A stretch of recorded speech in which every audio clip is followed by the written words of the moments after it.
Current অ্যাফেয়ার্সের প্রথম প্রশ্ন আছে, সম্প্রতি কোন দেশ নিজের ডিজিটাল কারেন্সি লঞ্চ করেছেন? সম্প্রতি মার্শাল আইল্যান্ড নিজের ডিজিটাল কারেন্সি লঞ্চ করেছেন। অপশন নম্বর বি এর সঠিক অ্যান্সার। এই ডিজিটাল কারেন্সিটির নাম কি? এটির নাম হচ্ছে সোপ, SOP। সোপ নামক ডিজিটাল কারেন্সি লঞ্চ করেছেন মার্শাল আইল্যান্ড।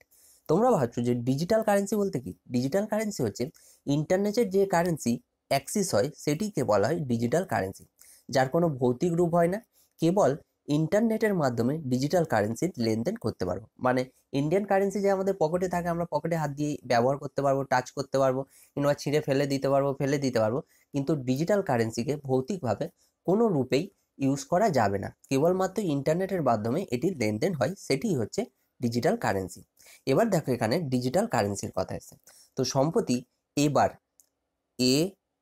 ABER এবার নামক ডিজিটাল কারেন্সি কে লঞ্চ করেছিল? এটি লঞ্চ করেছিল সৌদি আরব ও UAE দুজনে একত্রিত হয়ে এবার নামক ডিজিটাল কারেন্সি লঞ্চ করেছিল। যদি প্রশ্ন হয় কোন ব্যাংক প্রথম ডিজিটাল কারেন্সি লঞ্চ করেছিল? প্রথম American JP Morgan bank digital currency launch করেছিল। সেই কারেন্সিটির নাম কি? JPM কয়েন কারেন্সি হচ্ছে American JP Morgan bank launch করেছিল। এবং এখানে যেহেতু মার্শাল আইল্যান্ডের কথা এসেছে, ম্যাপে দেখো মার্শাল আইল্যান্ড দিয়ে দুটি প্রশ্ন অবশ্যই জেনে রাখা দরকার, যে মার্শাল আইল্যান্ডের ক্যাপিটাল কি? এর ক্যাপিটাল মাজুরো, এবং এর কারেন্সি কি? মার্কিন ডলার এর কারেন্সি। এই প্রশ্নটা দিয়ে আমরা এতটাই জানতে পারি। চলো নেক্সট। সম্প্রতি ভারত কোন দেশে তৃতীয় আইটি করিডোর লঞ্চ করেছেন? সম্প্রতি ভারত চীনে তৃতীয় আইটি করিডোর লঞ্চ করেছেন। অপশন নম্বর সি এর সঠিক অ্যান্সার।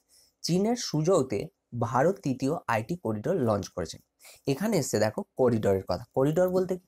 করিডোর বলতে বোঝায় করিডোরের ফলে ভারত এবং চীনের কোম্পানির মধ্যে ব্যবসা করা সহজ হয়ে ওঠে।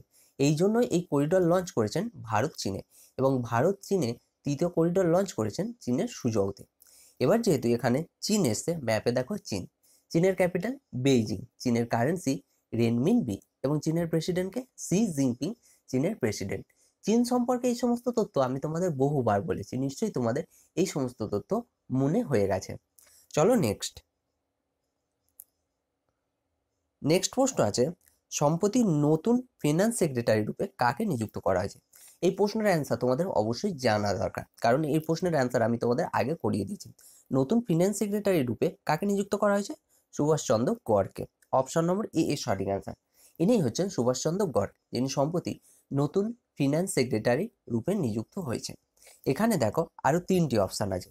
হাসমুখ আদিয়াকে BOB ব্যাংক অফ বরোদার নন এক্সিকিউটিভ চেয়ারম্যান নিযুক্ত হয়েছেন হাসমুখ আধিয়া। অজয় নারায়ণ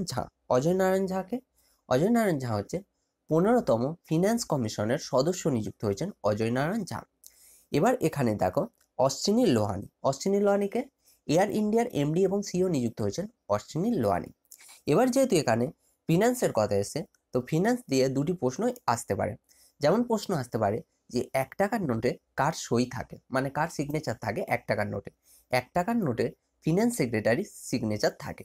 এবং যদি প্রশ্ন হয় যে 1 টাকার উপরে যত নোট আছে, 2 টাকা, 5 টাকা, 10 টাকা, 100, 2000, এই সমস্ত নোটে কার সিগনেচার থাকে? এই সমস্ত নোটে সিগনেচার থাকে RBI গভর্নরের সিগনেচার থাকে। তো RBI গভর্নর এসে বর্তমান ভারতের RBI গভর্নরকে শক্তিকান্ত দাস, বর্তমান ভারতের RBI গভর্নর। কততম গভর্নর? 25তম গভর্নর। চলো নেক্সট প্রশ্ন আছে, সম্প্রতি কটি রাজ্যে NCLT কার্যালয় স্থাপন করা হয়েছে? সম্প্রতি দুটি রাজ্যে NCLT কার্যালয় স্থাপন করা হয়েছে। অপশন নম্বর বি এর সঠিক অ্যান্সার। দুটি রাজ্য কি? অন্ধ্রপ্রদেশ এবং মধ্যপ্রদেশে এই দুটি রাজ্যে NCLT কার্যালয় স্থাপন করা হয়েছে। এখানে এসছে NCLTর কথা। এর ফুল ফর্ম কি? এর full form national company law tribunal. কি এর full form? National company law tribunal কার্যালয় স্থাপন করা হয়েছে অন্ধ্রপ্রদেশ এবং মধ্যপ্রদেশে। এই NCLTর কার্যালয়ের কাজ কি? এর ফলে কোম্পানি রিলেটেড যে সমস্ত অভিযোগ হয় সেগুলি NCLTর মাধ্যমে খুব সহজে সমাধান করা হয়। সেই জন্যই এই কার্যালয় স্থাপন করা হয়েছে অন্ধ্রপ্রদেশ এবং মধ্যপ্রদেশ এই দুটি রাজ্যে। এবার এখানে যেহেতু অন্ধ্রপ্রদেশ এবং মধ্যপ্রদেশ দুটি রাজ্য এসে, তাহলে অন্ধ্রপ্রদেশ এবং মধ্যপ্রদেশ সম্পর্কে আমি প্রায়ই তোমাদেরকে বলে দিই।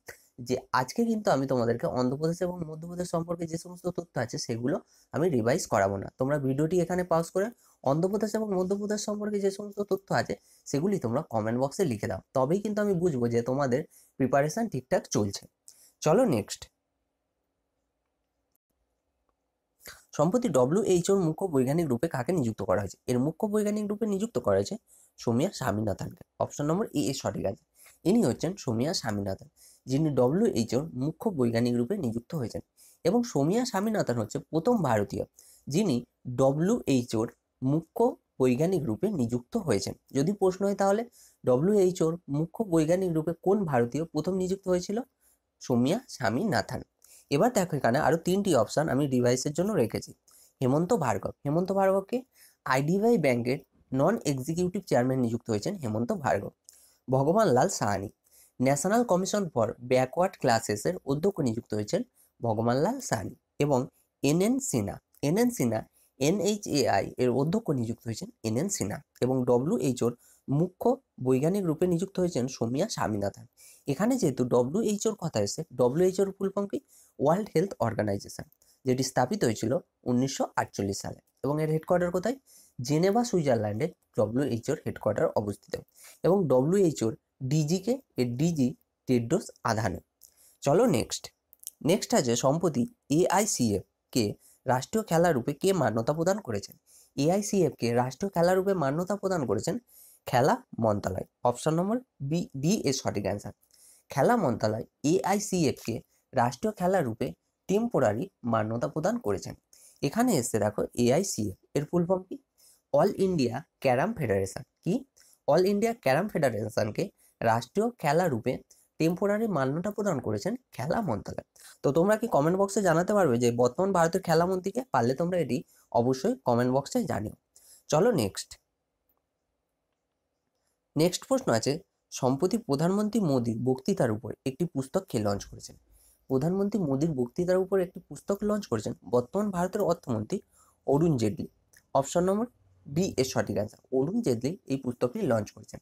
এই পুস্তকের প্রধানমন্ত্রী মোদীর কালেক্টেড বক্তৃতার উপর এই পুস্তকটি লিখিত হয়েছে। এবং এই বুকটির নাম কি? এই বুকটির নাম হচ্ছে সবকা সাথ সবকা বিকাশ। কি নাম? সবকা সাথ সবকা বিকাশ এই বুকটির নাম। এবং এটি অর্থমন্ত্রী অরুণ জেটলি রিলিজ করেছেন। এটি পাবলিশ কে করেছেন? এটি পাবলিশ করেছেন সূচনা এবং ব্রডকাস্টিং মিনিস্ট্রি এটি পাবলিশ করেছেন। যদি প্রশ্ন হয় যে সবকা সাথ সবকা বিকাশ এই বুকটি কটি ভাষাতে পাবলিশড হয়েছে? এটি 2টি ভাষাতে পাবলিশড হয়েছে। 2টি ভাষা কি কি? হিন্দি এবং ইংরাজি, এই 2টি ভাষাতে এই বুকটি পাবলিশড হয়েছে। এই পুস্তকে কি আছে? এই পুস্তকটিতে আছে দেশের সমস্ত নাগরিকদের এক দৃষ্টিতে দেখার প্রধানমন্ত্রী মোদীর দৃষ্টিকোণ এই পুস্তকটিতে তুলে ধরা হয়েছে। এবার যেহেতু এখানে পুস্তক রিলিজের কথা এসছে, সম্প্রতি কিছুদিন আগে রাষ্ট্রপতি রামনাথ কোবিন্দের ভাষণের উপর একটি পুস্তক রিলিজ হয়েছিল। সেই পুস্তকটি কে রিলিজ করেছিল? সেই পুস্তকটি রিলিজ করেছিল বর্তমান ভারতের উপরাষ্ট্রপতি ভেঙ্কাইয়া নাইডু, সেটি রিলিজ করেছিল। এবং সেই পুস্তকটির নাম কি? দ্য রিপাবলিক এথিক হচ্ছে সেই পুস্তকটির নাম। এই প্রশ্নটাতে আমরা এতটাই জানতে পারি। চলো নেক্সট। নেক্সট আছে, সম্প্রতি ভারত ও কোন দেশের মধ্যে ঔপচারিক সৌর বার্তা আয়োজিত হয়েছে? সম্প্রতি ভারত ও জাপানের মধ্যে ঔপচারিক সৌর বার্তা আয়োজিত হয়েছে। অপশন নম্বর এ এর সঠিক অ্যান্সার। নেক্সট প্রশ্ন আছে, সম্প্রতি UNDP কাকে গুডউইল অ্যাম্বাসাডার নিযুক্ত করেছেন? UNDP সম্প্রতি পদ্মা লক্ষ্মীকে গুডউইল অ্যাম্বাসাডার নিযুক্ত করেছেন। অপশন নম্বর সি এর সঠিক অ্যান্সার। ইনি হচ্ছেন পদ্মা লক্ষ্মী, যিনি সম্প্রতি UNDPর গুডউইল অ্যাম্বাসাডার নিযুক্ত হয়েছেন। এখানে এসে দেখো UNDP এর ফুল ফর্ম কি? United nation development programme. কি এর full form? United nation development প্রোগ্রামের গুডউইল অ্যাম্বাসাডার নিযুক্ত হয়েছেন পদ্মা লক্ষ্মী। এখানে দেখো আরো 2টি অপশন আছে। মিলি ববি ব্রাউন। মিলি ববি ব্রাউনকে ইউনিসেফের সবচেয়ে কম বয়সী গুডউইল অ্যাম্বাসাডারকে নিযুক্ত হয়েছেন মিলি ববি ব্রাউন। কার? ইউনিসেফের সবচেয়ে কম বয়সী গুডউইল অ্যাম্বাসাডার নিযুক্ত হয়েছেন মিলি ববি ব্রাউন। এবং কমনওয়েলথ অ্যান্ড লার্নিং সংস্থার গুডউইল অ্যাম্বাসাডারকে নিযুক্ত হয়েছেন কার্তিয়ানি আম্মা। তো এগুলো অবশ্যই তোমরা মনে রাখবে, এখান দিয়ে প্রশ্ন অবশ্যই হবে। এবং এখানে যেহেতু ইউনাইটেড নেশনের কথা এসেছে, ইউনাইটেড নেশন কবে স্থাপিত হয়েছিল? এটি স্থাপিত হয়েছিল 24 অক্টোবর 1945 সালে ইউনাইটেড নেশন স্থাপিত হয়েছিল। এবং ইউনাইটেড নেশন ডে কোন দিন পালন করা হয়? প্রতি বছর 24 অক্টোবর ইউনাইটেড নেশন ডে পালন করা হয়। এবং ইউনাইটেড নেশনের সেক্রেটারি জেনারেলকে অ্যান্টোনিও গুটেরিয়াস। যদি প্রশ্ন হয় যে ইউনাইটেড নেশনের মহাসভাতে হিন্দিতে ভাষণ দেওয়া প্রথম ভারতীয় কে ছিলেন, হিন্দিতে ভাষণ দেওয়া প্রথম ভারতীয় ছিলেন অটল বিহারী বাজপেয়ী। সম্প্রতি ইসরো কোন দেশের স্পেস এজেন্সির সাথে সমুদ্র সুরক্ষার উপর চুক্তিবদ্ধ হয়েছে? সম্প্রতি ইসরো ফ্রান্সের স্পেস এজেন্সির সাথে সমুদ্র সুরক্ষার উপর চুক্তিবদ্ধ হয়েছে। অপশন নম্বর বি এর সঠিক অ্যান্সার। এখানে দেখো ইসরো এসে এবং ফ্রান্স এসে। আগের দিনই আমি ইসরো এবং ফ্রান্স সম্পর্কে একটি প্রশ্ন তোমাদের করিয়েছিলাম যে গগনযান মিশনের জন্য ইসরোর বৈজ্ঞানিকদের কে প্রশিক্ষণ দেবেন। গগনযান মিশনের জন্য ইসরোর বৈজ্ঞানিকদের ফ্রান্সের বৈজ্ঞানিকরাই প্রশিক্ষণ দেবেন এবং ইসরো সম্প্রতি স্পেস এজেন্সি সমুদ্র সুরক্ষার জন্য ফ্রান্সের সাথে একটি চুক্তিতে হস্তাক্ষর করেছেন। এবার যেহেতু এখানে ফ্রান্স এসে, ফ্রান্স সম্পর্কে কি ইম্পর্টেন্ট? ফ্রান্সের ক্যাপিটাল প্যারিস, ফ্রান্সের কারেন্সি ইউরো এবং ফ্রান্সের প্রেসিডেন্টকে ইমানুয়েল ম্যাক্রন ফ্রান্সের প্রেসিডেন্ট। যেহেতু ইসরো এসে, ইসরোর ফুল ফর্ম কি? ইসরোর full form Indian space research organisation. ইসরোর স্থাপনা দিবস কবে? 1969 ইসরো স্থাপিত হয়েছিল এবং ইসরোর হেডকোয়ার্টার বেঙ্গালুরুতে অবস্থিত। ইসরোর অধ্যক্ষকে কে শিবান ইসরোর অধ্যক্ষ এবং রকেট ম্যান অফ ইন্ডিয়া নামে কে পরিচিত? ইসরোর অধ্যক্ষ কে Sivan rocket man of India নামে পরিচিত। ইসরোর মোটো কি? Space technology in service of human kinds. এবং ভারতের প্রথম স্যাটেলাইটের নাম কি? ভারতের প্রথম স্যাটেলাইট হলো আর্যভট্ট। এবং ফাদার অফ ইসরো নামে কে পরিচিত? বিক্রম সারাভাই ফাদার অফ ইসরো নামে পরিচিত। তো ইসরো সম্পর্কে এই সমস্ত তথ্য অবশ্যই আমাদের জেনে রাখা দরকার। চলো নেক্সট প্রশ্ন আছে, সম্প্রতি গ্রেটার নয়ডাতে PDUIA এর উদ্ঘাটন কে করেছেন? এটির উদ্ঘাটন করেছেন বর্তমান ভারতের প্রধানমন্ত্রী নরেন্দ্র মোদী। এটির উদ্ঘাটন করেছেন গ্রেটার নয়ডাতে। অপশন নম্বর সি এর সঠিক অ্যান্সার। এখানে এসে দেখো PDUIA এর ফুল ফর্ম কি? পণ্ডিত দীনদয়াল উপাধ্যায় আর্কিওলজিক্যাল ইনস্টিটিউটের উদ্ঘাটন করেছেন গ্রেটার নয়ডাতে বর্তমান ভারতের প্রধানমন্ত্রী নরেন্দ্র মোদী। এই আর্কিওলজি ইনস্টিটিউটটি কেন উদ্ঘাটন করেছে? কারণ হচ্ছে আর্কিওলজিক্যাল স্টাডির জন্য এটির উদ্ঘাটন করা হয়েছে গ্রেটার নয়ডাতে। সম্প্রতি কোন রাজ্যের ময়ূরগুড়কে জিআই ট্যাগ দেওয়া হয়েছে? সম্প্রতি কেরালের ময়ূরগুড়কে জিআই ট্যাগ প্রদান করা হয়েছে। অপশন নম্বর সি এর সঠিক অ্যান্সার। এখানে এসে দেখো জিআই ট্যাগের কথা। জিআই এর ফুল ফর্ম কি?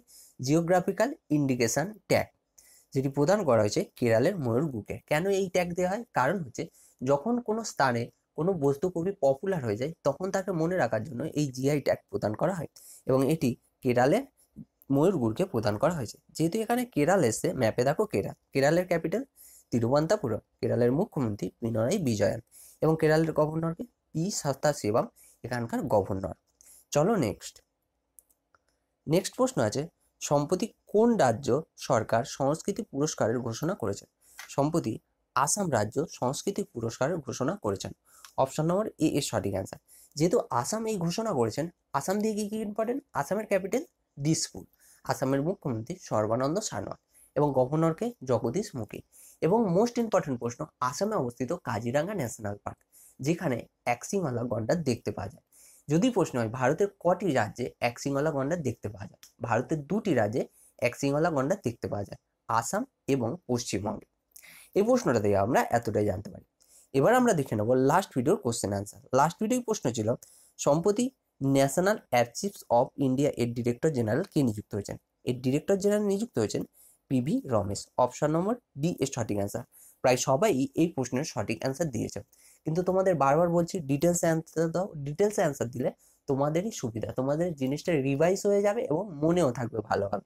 তো বারবার বলছি ডিটেলসে অ্যান্সার দেওয়ার চেষ্টা করো। চলো এবার আমরা দেখে নেব কোশ্চেন অফ দি ডে প্রশ্ন।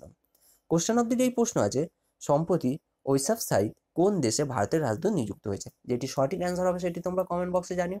আর ভিডিওটি যদি ভালো লাগে নিচে লাল মতো লাইক বটন আছে, লাইক করে নিও এবং শেয়ার বটন আছে, অবশ্যই শেয়ার করো যাতে তোমাদের সাথে সাথে অন্যান্য স্টুডেন্টদেরও হেল্প হয়। এবং তোমরা যদি আমাদের চ্যানেলে নতুন হয়ে থাকো, নিচে দেখো লাল মতো সাবস্ক্রাইব বটন আছে, সাবস্ক্রাইব করে নিও এবং লেটেস্ট ভিডিওর আপডেট পাওয়ার জন্য পাশে থাকা বেল আইকনটিতে অবশ্যই ক্লিক করে নিও। ধন্যবাদ।